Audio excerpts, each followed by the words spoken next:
Hello，大家好，我係 Nana。今集我會講下自己去巴黎愛馬仕 appointment 嘅第二次經歷，同埋最緊要會分享 tips 啦。有興趣嘅朋友就睇落去啦。第二次去巴黎嘅時候呢，因為嗰陣已經入咗坑有一段時間，喺香港專門店呢做緊配貨人，咁所以我目標呢就非常明確，我只係想要 BKC 嘅啫，亦都做好咗配貨嘅心理準備啦。因為其實呢，好想要個 mini Kelly 啦，心目中呢已經揀好咗配咩珠寶，咁而且呢，朋友想我幫佢手買隻手錶，咁所以呢，當時我一到埗就即刻去總店買咗隻手錶啦，當配貨先嘅。咁我出發之前呢，已經 email 俾當年第一個 offer 紅色 mini Constance 俾我嘅 SA 啦，但係呢，佢冇覆我㗎。咁我就諗呢，咁到底佢係好忙唔覆啊，定係已經冇喺度做呢？咁我第二日呢，就一早 walk in 去 George 店啦，點知發現原來佢真係冇喺度做啦。咁嗰刻呢，真係有啲傷心，就諗住睇下會唔會遇到另一個天使 SA 啦。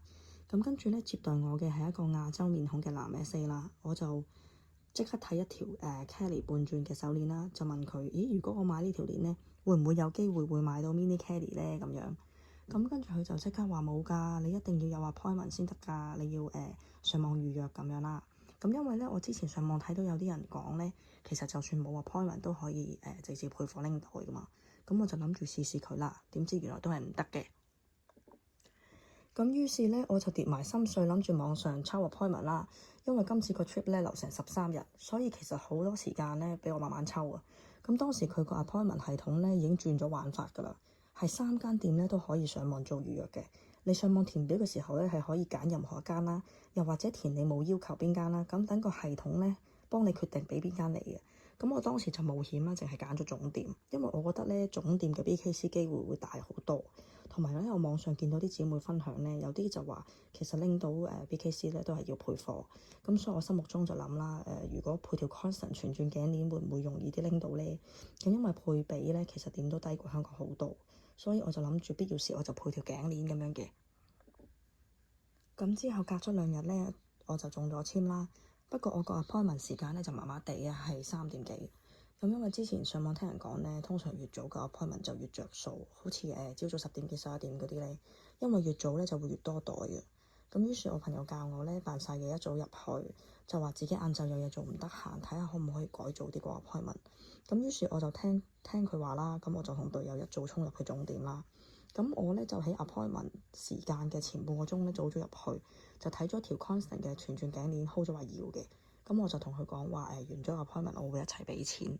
hold 咗條頸鏈之後呢，我就落翻1樓揾翻門口嘅同事啦，就同佢講話我有 appointment 啦。不過我晏晝唔得閒啦，問佢可唔可以早啲做。咁嗰個女 SA 呢望住我個樣就好嬲啦，佢就同佢個同事講咗堆嘢，然後就過嚟同我講話你唔可以咁樣提早過嚟嘅喎。咁我已經心有不妙啦，我就話唔好意思啊咁樣啦。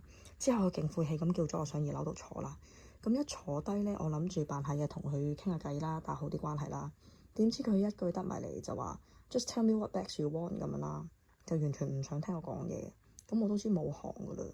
咁所以呢，我就同佢講話我要咩咩袋啦。咁跟住佢就好晦氣咁走咗，隔咗好快都唔知2分鐘就冇，佢就翻嚟同我講今日咩袋都冇，係咩袋都冇，搞笑到連啲 hea 袋都唔 offer 俾我。咁我對上一次個 appointment 呢，衰極都俾個 hurt 我啦。今次真係好慘，咁辛苦先抽中個 appointment，居然一個袋都冇。咁所以呢，以我個人嘅經驗同大家講呢，就算中咗 appointment 都唔好諗住實買到袋啊！各位咁黑仔嘅人呢，就係我啦。只要個 SA 唔中意你呢，你唔使旨意買到任何袋。我最勁樣衰啦，後尾去揾翻另外嗰個 SA 同佢講話條頸鏈我唔要啦咁樣。咁跟住餘下個 trip 呢，我都諗住旅行算㗎啦，都已經唔會預自己買到手袋㗎啦。咁就當係深度遊啦。咁點知戲劇性嘅發展呢？過幾日隊友呢，又居然中到 appointment 喎。不過個時間又係好晏嘅，成6點。我心諗呢啲咁晏嘅時間呢，都唔放拎到 BKC 㗎啦。所以去嘅時候呢，我自己都係抱住好佛系嘅心態啦。咁諗住冇就冇㗎啦。咁呢，之前上網做攻略嘅時候呢，啲人就話其實最好諗定自己要咩袋啊、咩色啊、咩皮咁樣啦，越 detail 越好。最好影埋你自己啲手袋相啦，又可以 show 到俾 SA 睇自己有咩袋啊、冇咩袋啊，又可以多啲話題。咁今次去嘅時候呢，我係孭咗上次拎到嗰個紅色嘅 mini Constant，因為原本諗住呢，如果遇翻上一次嗰個老太太 SA 呢，可以話俾佢知我有繼續用呢個袋。咁咧今次咧我就決定同隊友一齊去啦，因為經過上次嘅經驗咧，發覺原來男人自己去都係未必拎到 BKC 嘅。咁咧一去到嘅時候咧，門口接待我哋個 SA 咧就叫我哋喺一樓坐喺度等一陣啦。咁隔咗陣咧，佢就安排咗一個好好笑容嘅 SA 接待我哋啦。咁咧佢就邀請咗我哋上二樓度坐啦。咁然後一坐低咧就主動同我哋傾偈喎，態度勁好啦。其實講真啦，個SA 嘅態度咧都好明顯睇得出佢想唔想幫你嘅。咁由於我抱住好佛系嘅心態咧，我都唔係話太主動啦，咁所以都係 hea 住咁傾啦。但係咧隊友就神助攻喎，好似開咗機咁，係咁同佢吹水，又話咁個 SA 又話佢有去過香港啊之類等等啦。咁我哋又傾下巴黎啲嘢啦。個 SA 仲讚我話我條 Twilly 咁樣綁個 concert 好睇啦，佢未有見過人咁樣綁嘅。咁我仲俾佢睇下我囡囡細個嗰陣拎住我 concert 玩嗰啲相啦。咁到入正題啦，我就影晒我啲愛馬仕袋嘅合照俾佢睇啦。咁我話俾佢知其實我好想要個 mini caddy 啦，同埋我仲未擁有任何金色嘅袋，所以我好想要嘅。咁之後佢就話 mini caddy 就真係冇啦，其他袋咧都可以幫我 check 下有冇嘅。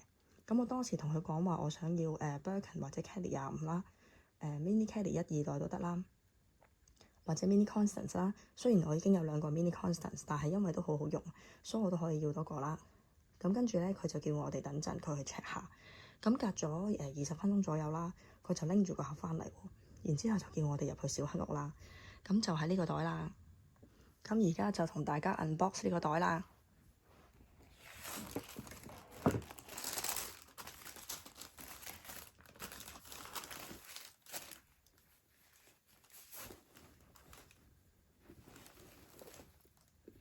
就係呢個金色嘅 mini Constance 啦。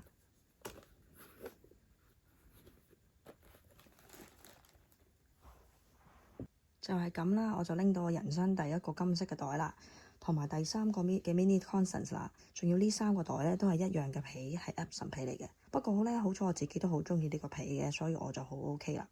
咁而且咧，隊友個 account 咧，今個 trip 係完全冇買過嘢，所以真係零配㗎。咁最尾梗係要同大家分享下最緊要嘅 tips 啦。其實最好咧都係用翻愛馬仕嘅袋，我覺得會有加分嘅。因為呢2次我去巴黎咧，其實我都係孭住佢啲袋去嘅。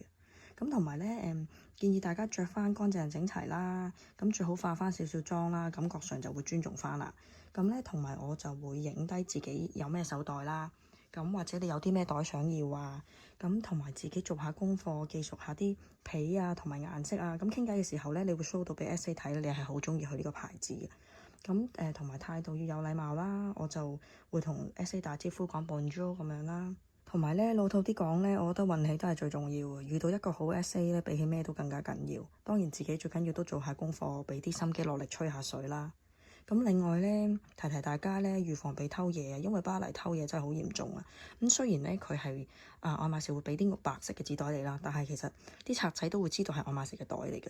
所以咧，我上次拎完個袋之後咧，即刻自己準備咗一個黑色嘅拉鏈環保袋，好大嗰隻咧。咁你可以即刻擺入去拉好拉鏈啦。咁就即刻坐 Uber 返酒店。